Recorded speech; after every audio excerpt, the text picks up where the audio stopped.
Então, se a pessoa só lê a Bíblia no sentido da palavra de Deus em si, sem levar esses contextos históricos de comportamento das relações humanas daquela época que foi escrita, da forma contextualizada, eu acho que o discurso fica em prejuízo. Eu acho que, por isso que eu falei, a falta de complexidade no discurso de alguns líderes ou de quem comanda as religiões, eu acho que às vezes atrapalha fazer essa ligação entre o que é divino, sim, o que é inspirado por Deus, mas na aplicação prática, que é o que você estava falando aí. Pois é, por exemplo, vou trazer um dado interessante aqui para vocês verem a dificuldade de uma pessoa, por exemplo, vai ler a Bíblia e João Batista comia, lá em João está dizendo, João Batista comia mel silvestre com gafanhoto. O leitor normal da Bíblia vai ler aquele texto e vai dizer, João Batista comia inseto. Não. Primeiro, aquele mel silvestre, ele vai interpretar dizendo é mel de abelha. Também não é mel de abelha. É mel de tâmara. Tâmara é uma árvore muito peculiar naquela região do Oriente Médio, principalmente ali em Israel, Egito, Cisjordânia, enfim. Então, eu tive o privilégio de provar a tâmara. Já diz o ditado árabe, quem planta tâmara não come tâmara, porque elas demoram muito a dar fruto, certo? Então, aquele texto que você pega, por exemplo, uma coisa simples. Eu vou lá estar pregando, irmãos, eu estou aqui nesse momento, olha, João Batista comia mel de abelha com gafanhoto, que é um componente que já está provado. Os japoneses, algumas culturas do Japão, consomem o gafanhoto como fonte de proteína. Só que o gafanhoto também é uma fruta que tem lá em Israel, um tipo de fruta que se assemelha parecendo na sua base com um gafanhoto.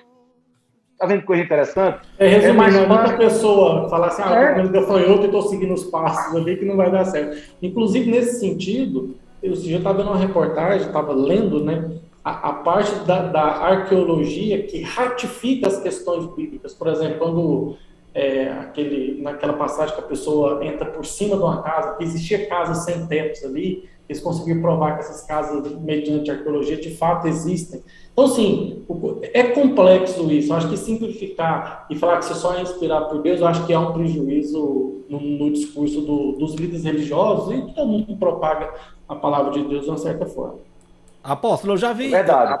eu já vi pessoas confundirem muito essa questão como o senhor falou aí, da Bíblia, né, de tradução de palavras. Há uma que é bem comum, às vezes a gente vê até professores de teologia falando, que é aquela que fala que Deus não é homem para que minta, nem filho do homem para que volte atrás. Mas lá em Gênesis fala que Deus se arrependeu de ter feito o homem. Como o senhor explica essas mudanças que eu acredito que a Bíblia não se contradiz, mas às vezes a língua do país, a tradução, sim. Não, ali não é a Bíblia que se contradiz, nem a tradução.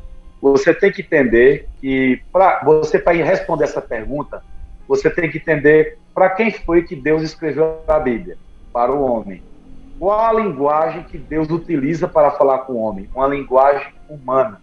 É claro que Deus não se arrepende, mas ao falar naquele texto lá de Gênesis, eu me arrependo de ter constituído o homem, de ter feito um homem e tal, é Deus dizendo no sentido de uma linguagem humana o quanto ele estava se sentindo, por exemplo, com a criação que ele criou, e não porque ele se arrependia. Isso é a mesma coisa, Ivan, das pessoas também observarem aquele texto lá de Josué, que vai falar que ele manda que, né? Sol, pare! Sei o que? Pare, sol! Aí uma pessoa vai pegar esse texto aqui, tá vendo aí? A Bíblia tem erros. Aí uma certa vez eu estava no curso de psicologia, e meu professor de processo biológico, totalmente ateu, agnóstico, ele chegou... Tá ouvindo aí? Sim. Tá ouvindo? Sim, tá ouvindo. Chegou para mim e disse assim, e aí, Edson, e aqui? Eu disse, professor, Ivan conhece o que eu vou falar. Ivan conhece, talvez você não conheça, ou talvez ouviu falar, mas Ivan conhece muito bem. O pôr do sol mais bonito da Paraíba está em 2 lugares. Um na cidade de Catolé do Rocha e outro na Praia do Jacaré, lá em João Pessoa. Digamos que Ricardo esteja com a sua esposa ou com a sua namorada, não sei se ele é casado, e de repente ele quer mandar um cartão lá de Natal muito bonito, porque João Pessoa ficou muito bonito no Natal, e na passagem de ano também é muito linda, e de repente se encontra na Praia do Jacaré. Aí seu Ricardo vai botar assim no cartão: estando eu no movimento de rotação e translação da Terra, nesse momento de equilíbrio entre rotação e translação, no momento que a Terra estava dando volta no seu eixo, em que eu vi o Sol e veio o Sol começou a se deter. Você não vai dizer isso, Ricardo. Você vai dizer o seguinte: estando eu com minha esposa em um momento da minha vida, eu assisti o pôr do sol mais lindo do mundo. A minha pergunta é: o pôr do sol só se põe? Não. Então é uma figura de linguagem, irmão. Amém? A Bíblia fala sobre estruturas de linguagem, igual ao português. Uma figura de linguagem. Nada mais do que isso. Não é que o autor da Bíblia, lá, o cara lá, se equivocou. Não. Mas que ele, através da escritura, quis expressar, de uma forma, da figura de linguagem, ele foi e disse: o sol se pôs, ou o sol ficou parado, ou o sol nasceu e ficou no lugar dele. O sol não nasce e nem põe, porque o sol não é galinha para pôr, nem tampouco nasce, o sol está lá no mesmo canto.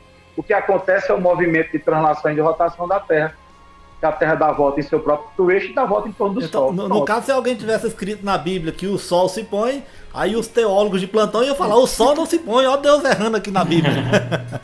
Pois é. Boa analogia. Boa analogia.